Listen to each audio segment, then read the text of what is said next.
good Sunday morning, everyone. The 89th legislative session in the Texas Legislature is in the books, and on the legislative report card, a list of education priorities. And when it was all said and done, when the lieutenant governor called sine die, he might have well said, class dismissed. And while lawmakers touched on issues like the Texas lottery and property taxes, education took the spotlight in this year's legislative session. From voucher debates to banning cell phones in classrooms, Texas lawmakers made sweeping changes to public education during the 89th legislative session. And just to highlight a few of those changes, at the top is one of the governor's top priorities, a voucher program set to launch at the beginning of the 2026-2027 school year. Lawmakers also approved a one-time investment of nearly $10 billion into schools to cover salary increases and operation costs. And they also passed a bill that would grant schools more power to enforce student discipline. Other notable bills impacting Texas schools include banning DEI practices in K through 12th grade, giving parents and school boards more control in school library materials, and a bill authored by the only Gen Z member of the Texas House that bars students from using their cell phones during the school day. And that only scratches the surface. Joining us this morning is someone who was in the room where it all happened. We are delighted to have with us State Representative Richard Raymond. He is joined by KGNS General Manager Luis Villarreal. Good morning, gentlemen. Good morning. Thank you so much for making it. Appreciate it. Good to be here. So, roller coaster. Yeah. How did it go? Great. I mean, you know, to me, sessions are fun. They're very interesting. And you're right. We spent a lot of time on public education, but we should. We've got over 5,000 students in the state of Texas. We're the second biggest state in the country, second only behind California, who has about 6 million students. And so, you know, as we continue to move forward in this growing state, growing economy, diversifying economy as well, we've got to prepare our students. And so investing in education is very, very important. I'm very happy that we did that. You mentioned over $8.5 billion new dollars into our public schools, which includes a pay raise for teachers across the state of Texas. And importantly for me, though, is that we also are continuing to lower property taxes. You're going to get to vote, the voters are going to get to vote this November on increasing their homestead exemption to $140,000, or if you're 65 and older, to $200,000. So if you're 65 and older, you need to go vote this November. Make sure we pass this constitutional amendment. My name's on the bill. I'm very proud of that. But again, education was a very, very big part of the session, yes. Let's talk a little bit about school vouchers. You know, Sure. school vouchers has been such a hot topic ever since I was a staffer at the Capitol. Yes. I mean, we're talking decades ago. Not that long. It was a long time ago. 6 or 7 years ago. I wish. But how did it finally pass? There was such opposition to it so long ago, and just every session, little by little, it was just inching a little closer. Well, you know, in the end, politically, what happened is that, you know, the rural areas have always been against vouchers, school vouchers. And last election cycle, Governor Abbott went after Republicans, because most of the rural areas, candidly, are represented by Republican representatives. And so Governor Abbott went after, got candidates, campaigned against, and invested by giving donations to candidates who were against vouchers in those rural Republican areas. And so it was a change in the landscape of the legislature. Yeah, so several of the new members that got elected last election cycle, Republicans from the rural area, that made the difference. They ended up, not all of them, but many of them ended up voting for vouchers, and so that's how it passed. It wasn't a big margin, but that was really the difference. Let me ask you something, because, you know, school vouchers and many other things like that evoke visceral reactions from people, and sometimes they're just, because they're used to it, it's like, oh, vouchers bad. And so I'm a 5-year-old. Explain school vouchers to me. Well, I'm going to explain it to the adults first. Okay. You know, so I never supported school vouchers. For me, it was simple. Two things. One, I didn't want to take money away from public schools because I felt like, you know, we keep growing as a state. We have so many students. The great majority of students are going to go to public schools. So I want to make sure that we invest what we need to in those public schools. We don't have enough, as you guys know, we don't have enough teachers in the classroom right now. We have teachers, we have many, we don't have enough certified teachers in the classroom because we weren't paying them enough. So I wanted us to invest more in public education. That was one. Number two, I felt like the Constitution says you can't be using public funds for religious schools. My kids went to a religious, you know, private school, you know, Mary Help, and to public schools and to charter schools. So what I say, though, is for me to pretend that I don't understand that some people do want to get their kids into private schools. I get it. I'm not going to pretend like some members would pretend that they didn't understand that. I understood it. I experienced with my kids all three: public schools, private schools, and charter schools. And kids do different in different schools, do well in different settings. So although I didn't support vouchers, I knew and understood why some people would want to send their child to public schools and to private schools rather, and that in many instances they probably wouldn't be able to afford it. So, I got it. And at the end of the last election cycle, I said to anybody who would listen to me, I believe they have the votes to pass it now. So I think it's going to pass. I was right.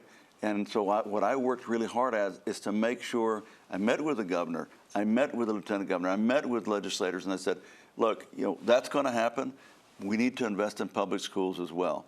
So it kind of worked out. I mean, we're increasing public school funding by $8.5 billion. We're increasing what we're paying teachers. I mean, so I think we're going to do well in public schools. And now we're going to try, vouchers for the private schools. I still don't know what vouchers are. So what does that mean as a parent? Yeah, and so you want your child to go to a private school, Mary Help or United Day. So you will now, if you're a parent, and candidly, the way they set it up, it's going to be based on need. So those who can afford, who cannot afford to go into private school right now, they're going to be the ones that get in line first and sort of are able to get a voucher. $5,000, $6,000. It's going to depend. Does it cover the entire amount of tuition? No, it won't. I mean, that's the thing, is that you will get a voucher from the state, basically saying, okay, you can take. You got $5,000. If it's going to cost you 10, at least you got some help. Right. Exactly. And so part of the argument against it was that some private schools, I keep saying, but some of the private schools are going to cost so much that your voucher is not going to get your kid in there anyway. And so I get that. There are some, it's not going to be a perfect program, and I wasn't for it. However, it's there now, and so people want to try it, let them try it. I know that the overwhelming number of kids are going to go to public schools, so I'm going to keep fighting for that, but I'm not going to pretend that I don't understand why some people would want to send their child to a private school. I get it. My kids went, to Mary Help. Interesting. Yeah. So I guess, and you also have to consider that, okay, so if all of a sudden everybody wants to go to a private school, there's no room either. I mean, the schools aren't out there. So I guess, the money's been allocated for the vouchers? It's been allocated. Doesn't necessarily mean it's going to be spent. Well, I think it probably will be spent more in the urban areas than you're going to see in areas like Laredo. So I think you're going to see it in the bigger urban areas. Where there's just more schools There available. are more schools. We don't have that many schools here. And also I think it says that you have to have, to qualify, you can't already be in private. So if you're already in private school, then you're not going to qualify to get the voucher right away. And also, if you're a private school, you have to have been in existence for at least 2 years. Gotcha. So they don't want just fly-by-night schools. Let's start opening private. Yeah, well, I'll go open. Let's stay in education. Can we? Yeah, we were going to talk a little bit about what happened with cell phones. Oh, yeah, the cell phone ban. And STAR testing. Were there any changes? We heard rumblings that there Well, might we were be going to make doing away with the we STAR were test. doing, yes, and the bill died. I mean, we'd passed a bill out of the House that would have changed STAR testing essentially in a very significant way. But we just couldn't come to an agreement, on the House and the Senate side, unfortunately. Cell phones, I've introduced legislation for years. Actually, my school districts here, UISD, LISD, more UISD had asked me. I'd introduced bills before to fine you if you had a cell phone in the classroom, because it's so distracting. And I could never get anywhere with that bill. But now, we're looking at trying to do something that allows the kids to get more focused on the school, on the test, on the classes, as opposed to being distracted by cell phones. We know that these things can be very distracting. I mean, I see it all the time. So it's just an effort to try to remove that distraction. Yeah. Okie doke. 10 Commandments, that was also an issue with, and you voted for the 10 Commandments. I was a joint author, so my name's on the bill, and if you like it, good, and if you don't, I mean, I can explain my position, but no, I felt very strongly about it. So there, when you have a major bill, you have 5 authors on the bill, so I was one of the authors on the 10 Commandments. Yeah. DEI. Quickly. Yeah. DEI. Well, again, I voted for, it was a parental rights bill. It included some language on DEI. I voted for the bill. It was a big bill. And on the DEI, you know, the way the bill was written, very carefully written, basically they don't want you to go hire someone just because of what they look like, what their last name is. That's the bottom line. That's kind of where they're going with that. Got it. And it was a very artfully worded bill, and I voted for it. There weren't a lot of Democrats that voted for it, but I did. You voted for it. Yeah. Okie doke. Well, we're going to continue this conversation. We're going to take a quick break, but when we come back, we're going to talk about the bills that drew plenty of debate on the floor and across the state, including a ban on THC products and the Texas lottery, just to name a couple. But stay with us. We'll be right back.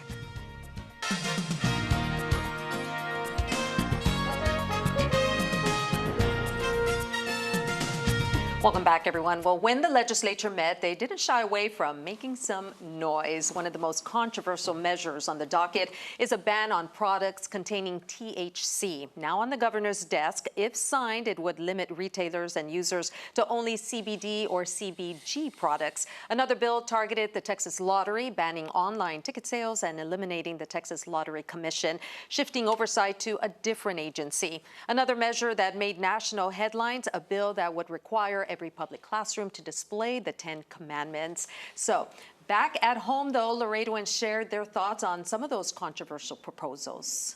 I think that's very good because in the commandments, it's teaching students not to do bad things like kill, and you shall obey your parents. And, you know, it's good. It's nothing bad. Most other customers that come here, I talk to them. I ask questions when they come here. Cómo les ayudan y todo eso, and they tell me, you know, they're happy. We're gonna try to survive. And I'm pretty sure most of the other shops, get some moms and pops, they're gonna end up doing the same thing. But if there was something everybody could agree on, it's designating July as American Patriotism Month. That bill, authored by Representative Raymond. The lieutenant governor hailed the bill in a post on social media, saying that the bill makes Texas the first state in the nation to make this move. And that's where we're going to continue this morning's conversation. So I don't know where we want to start. Well, let me start with that. Yeah, let's start with that. Let's talk about that. Well, last year, you know, when I sort of was reminded that next year would be the 250th anniversary of the United States of America.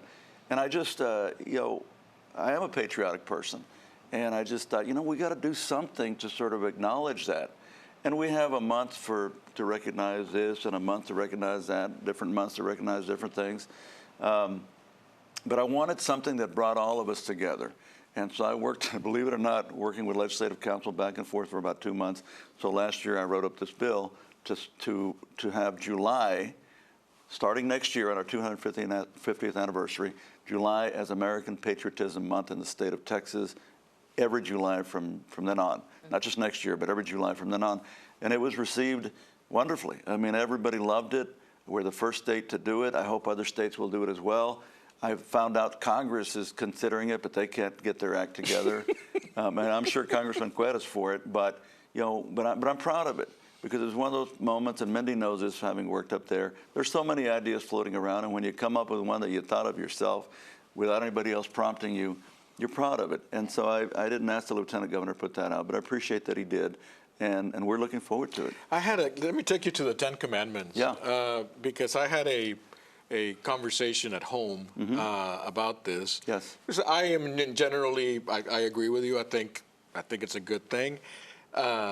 I think there are people out there that say, well, what's the difference? I mean, it does, and the concern about, you know, church and state right. and all that stuff. And right. And my point was, you know, we've removed these basic moral issues. It's not a church thing. Right. It's not a religion thing. It's I mean, thou shalt not kill. Yeah, I mean, I don't care what church you go to, thou shalt not kill, exactly. Right? Honor your parents, right. You know, things like this. Okay, absolutely. So to the people that oppose these types of things, I always ask them, is like, how is that working out for us? You know, right. I mean, Exactly. It hasn't been working out. I mean, you see the spiral that we're in with behavior and all these things. So. Yes. I felt the same way. You know, several years ago, I passed a bill to put the words "In God We Trust" in the House chamber. Again, you would have thought we'd have done that a long time ago, but we hadn't. I put it up there. It took me a year and a half. Believe it or not, I had to fight some people to get it up there, but I got it up there. And it's made a difference because sometimes when we're arguing, when we're debating, and it gets too nasty, which is what prompted me at the time, we point to that and it calms everybody down, right? Because it reminds us of our common purpose, why we're all there. Similarly, I would say, and I've told people, haven't had many people that have told me they're opposed to the 10 Commandments and being in our classroom, but those who did, I said, look, I'm absolutely convinced that this will not do bad, and I believe it will do good. When I was a kid, you be in a bag of Cheetos, and you're driving, you're in the back seat. You didn't think anything of opening the window and throwing that bag out the window. And then, many years later, a campaign began that said, don't mess with Texas. Yeah. And today, my kids who are grown now, but they would never think of littering, throwing something out. Just that one little advertising. Yeah. So to your point, if we put these up in the classroom, thou shalt not kill, thou shalt honor thy parents, basically, and basic things that you want kids to internalize, like they have internalized not to litter so much. Or to put on their seatbelt or put on their seatbelt. Oh my gosh, how many, did you wear your seatbelt growing up? No, and I can remember, I was like 20 or 18 whenever the law became, and people were complaining about it. I remember my father complaining about it. And then I remember a few years later, I get in the car and I'm doing something, I put it on, my father does that to me, put on your seatbelt. It made a world of difference in saving lives. It just becomes second nature. And I think I think it will help. So to the people that say, don't we have more important things to do than worry about the 10 Commandments in school? I don't think we have anything more important than to worry about our kids. Absolutely. And I don't think there's anything more important than to doing the things we can do to help the next generation and next generations, plural, to be better prepared for life.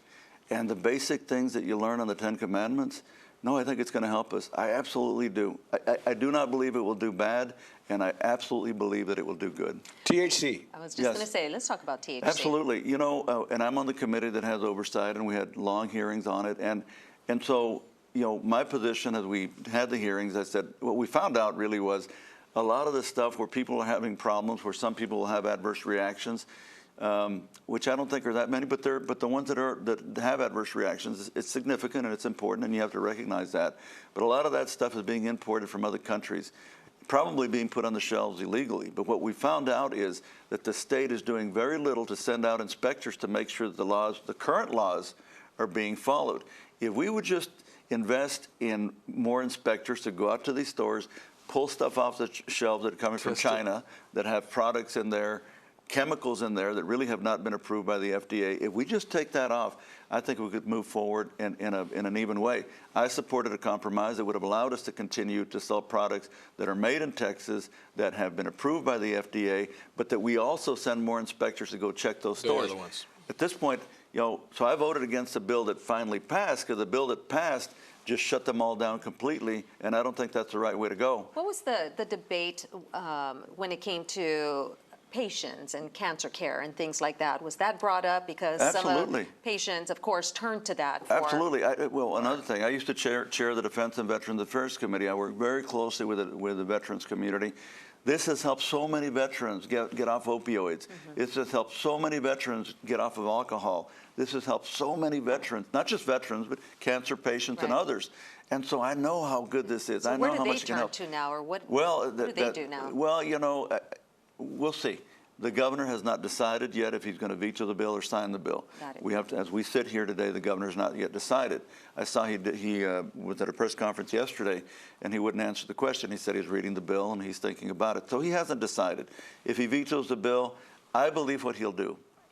If he vetoes the bill, I think he'll do what I have said, which is, if we enforce current laws, existing laws on this, we can get a handle on the bad actors, on the bad products, and make sure that we're not selling to minors, because that's important that we're not selling to minors. But we can do that with existing law.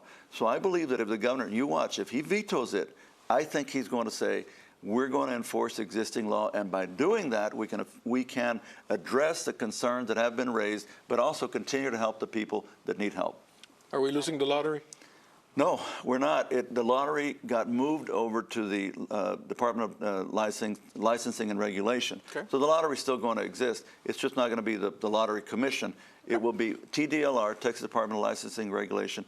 We have moved several agencies over there. to have one centralized agency in charge of regulating, you know, all these different agencies. So the lottery had some issues, I think some serious issues we found, and so we've shut down the operation itself, but the lottery will now be at a different agency. It's still going to be there, yeah. Wow. So if you still want to buy a lottery ticket, you'll be able to do that. We can still yes. become millionaires. Yeah. Any chances of a special session, or are you all done? You know, last time we had 4 special Yes, sessions, but we were working on remember. property tax relief, and I Yeah. was very, very involved in that. I don't think we will have one, but it's up to the governor. And when I met with him, he said something about, well, you ready for a special session? I said, let me tell you something, Governor, I signed up for this. You want to call a special session? I'm not going to be one of those guys that complains. I will be there. And if you think it's important enough to call us into session, I'm going to be there, and I'm going to do everything I can to help the state of Texas. So it's up to you, but I'm ready to go. But we haven't really heard that, you know, so I don't know. How concerned or how happy, what is your, you asked me yesterday about the pulse of a department or Right. something. Yeah. Right. What is the pulse of the state? I mean, how do you feel about the health of our state, of our government? Do you think we're in a good place? And is it very divisive also? No, I mean, look, we've had debate through the history of Texas, the history of the United States. We've had strong debate throughout the years. That doesn't bother me. It really doesn't bother me. I mean, in your own family you have debates. Sure. In your own family you have disagreements, but you still come back together because you sort of turn to the foundation that keeps you together. So I don't worry about that. I really don't. I love where we're going. I am very concerned. I am very concerned about what's happening with trade because of the up and downs on tariffs. That bothers me a lot. I don't support the tariffs on Mexico. Didn't make any sense to me. You want to have tariffs on China and you want to get into that debate, we can have that, and I get that. They are our enemy. China is our enemy. Let's be clear about that. Mexico is not our enemy. Agreed. And so I did not agree with President Trump on that.